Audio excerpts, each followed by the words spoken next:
Bonsoir. Même si on ne veut pas vendre la peau de l'ours avant de l'avoir tué, il faut bien dire que, et on l'a dit hier soir, que le Clermont Foot Auvergne a pratiquement les deux pieds en Ligue 2 déjà. C'est la raison pour laquelle ce soir Didier Olé-Nicole a répondu à notre invitation. Bonsoir Didier. Bonsoir. Entraîneur du Clermont Foot Auvergne, bien sûr, pour un petit constat de fin de saison, un constat de réussite, on peut le dire déjà. Alors 34 matchs joués sur 38, 4 défaites, 10 nuls, 20 victoires, premier avec 70 points. C'est le parcours idéal ?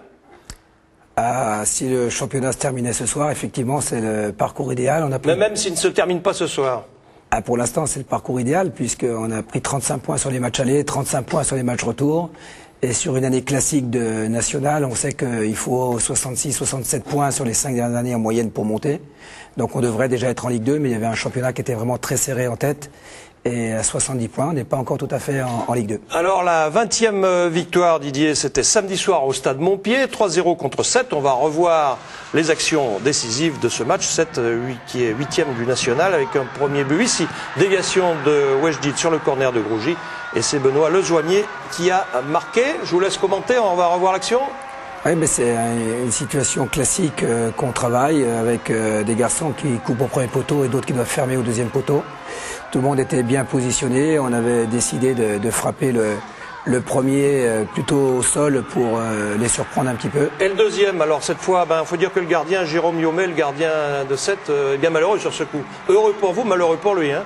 Ouais, il y a l'erreur effectivement du gardien en finale, mais il y a aussi une très belle frappe de Bruno. Et belle trajectoire. Comme il les frappe très fort, très rentrant, c'est jamais très facile. Alors Jérôme Yomé qui va encaisser un troisième but en fin de match. Débordement de Julien Cordonnier.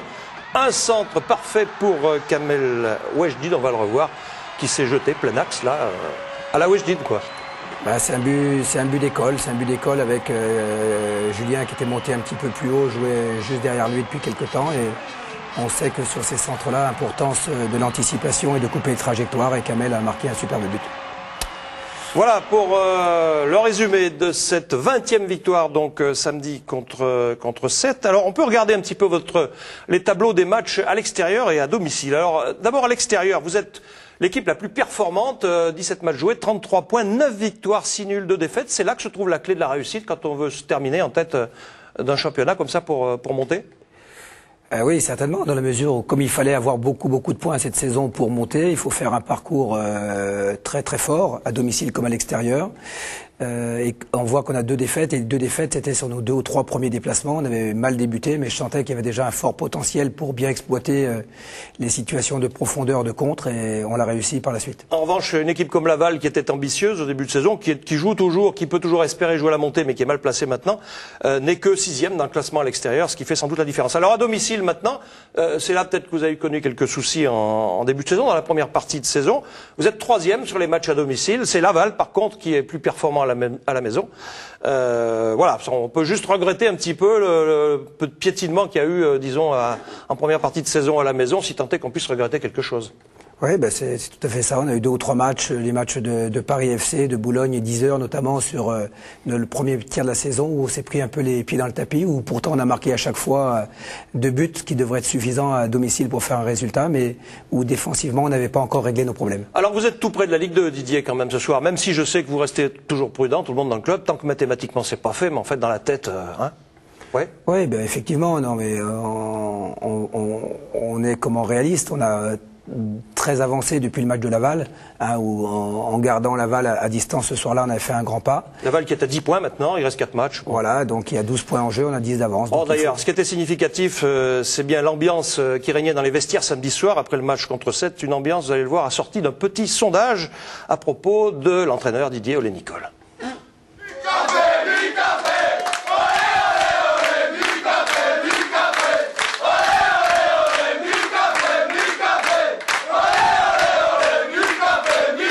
Là, on fait vraiment un groupe, mais c'est-à-dire élargi avec le staff et les joueurs. Donc la communion est presque parfaite et c'est pour ça que ça marche bien. On savait qu'on avait un gros challenge et qu'on allait tous être bénéficiaires à la fin de saison. Il y a eu des moments difficiles. Malheureusement, heureusement, on les a bien passés ensemble. Et puis maintenant, on est sur la voie de la concrétisation et c'est bien pour la suite. On va dire ses qualités principales et ses défauts de l'entraîneur. Ses qualités principales, c'est que c'est la perfection. Ils cherchent toujours la perfection. C'est pas parce qu'on a fait un bon match ou l'équipe a fait un bon match qu'il faut se reposer sur nos lauriers. C'est toujours du travail à la recherche de la perfection. Et ses défauts, c'est peut-être d'être trop perfectionniste. C'est vrai que la semaine on bosse bien, donc ça c'est important. On a nos repères pour le match le samedi, et puis bon, les défauts, pas trop. Des fois il crée un peu. C'est normal. C'est normal, c'est l'entraîneur, c'est le chef. Et le chef a toujours raison. Le chef a toujours raison. Donc c'est bien pour la suite. Merci. Merci. Bon alors Didier, ils sont sympas vos joueurs là. Ouais, mais c'est parce qu'ils ont envie de jouer le prochain match contre Toulon, simplement. Non, mais je pense que... Ça se passe bien quand même, on peut dire qu'il n'y a pas eu trop de problèmes, même si inévitablement dans un groupe, au cours d'une saison, il y a forcément des petits frottements. Non, très honnêtement, c'était pas difficile d'être l'entraîneur de Clermont Foot cette année, à mesure où les garçons sont vraiment bien entendus, il n'y a pas eu de conflit entre eux, il y a eu très peu de conflits entre eux et moi, et il y a eu respect total, et je tiens aussi à valider l'aide de Claude Michy et d'Olivier Chavanon au début de saison. Quand on a mal débuté, ça a été des bons tuteurs qui sont restés très sereins. Alors, on va vous retrouver tout de suite, si vous le voulez, sur le bord du terrain. C'était à l'occasion d'un des derniers matchs au Montpied.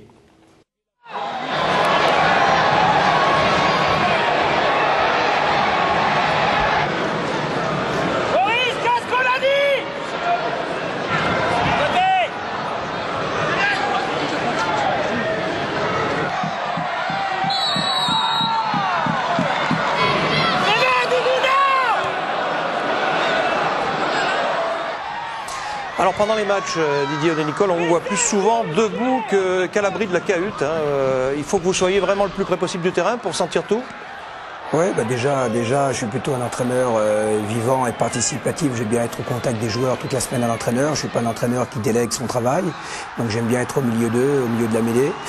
Et puis, si je peux les aider un petit peu en termes de conseils, c'est plutôt ma façon d'être, tout simplement. Alors, il faut quand même se contenir. Là, on voit, il y a un but marqué, et puis vous restez quand même très, très serein derrière le but. Il ne faut pas trop s'extérioriser non plus. Non, mais voilà, c'est qu'il faut rester digne quand ça va mal, il faut rester serein et humble quand ça va bien, mais par contre, il faut aussi rester calme parce que l'entraîneur, le jour du match, peut juste aider, conseiller. Il faut surtout qu'il ne loupe rien. S'il s'énerve trop, il sort de son match. Voilà, pour ces quelques images du bord de touche. Donc la saison prochaine, on peut le penser, Ligue 2. Vous êtes Clermontois pour l'instant. Vous préparez cette saison prochaine depuis un petit moment, je pense, avec l'aide d'Olivier Chavanon, dont on sait qu'il va avoir des matchs à gauche, à droite, et pas seulement vos adversaires de la semaine prochaine, mais d'autres joueurs aussi sans doute. Oui, de toute façon, gérer c'est prévoir. Donc depuis 2 ou 3 mois, on travaille sur la future saison, sachant que la future saison, comme je l'ai dit depuis le départ, ce seront le groupe qui ont réussi cette saison, sachant que là, je mets toujours un petit bémol. Pour l'instant, on n'est pas en Ligue 2. Donc on a préparé les 2 options nationales et Ligue 2. Effectivement, depuis quelques temps, on s'oriente. Il y a une option qui est quand même prépondérante. Voilà, il y a une bonne option, mais aujourd'hui, il faut rester tout le temps modeste et continuer à bosser. Et la grosse majorité de ce groupe jouera en Ligue 2 l'année prochaine, puisque c'est un groupe jeune et évolutif qui mérite. Et puis on essayera d'y associer quelques joueurs, à peu près un tiers de nouveaux, pour qu'il y ait tout le temps des nouvelles idées, des nouveaux profils. Dans chaque ligne, on peut supposer ? Oui, un équilibre de tout, avec 3 ou 4 garçons d'expérience, et puis quelques jeunes joueurs en devenir, comme ceux qui ont formé notre groupe cette année. Mais il n'y aura pas de révolution de palais. Merci Didier Odenicol. Bon voyage à Toulon vendredi. Cet état que vous allez assurer définitivement votre montée. On vous l'espère. On espère en tout cas que vous allez y parvenir. Merci. Merci beaucoup. Dans un instant, n'oubliez pas Clermont Soir.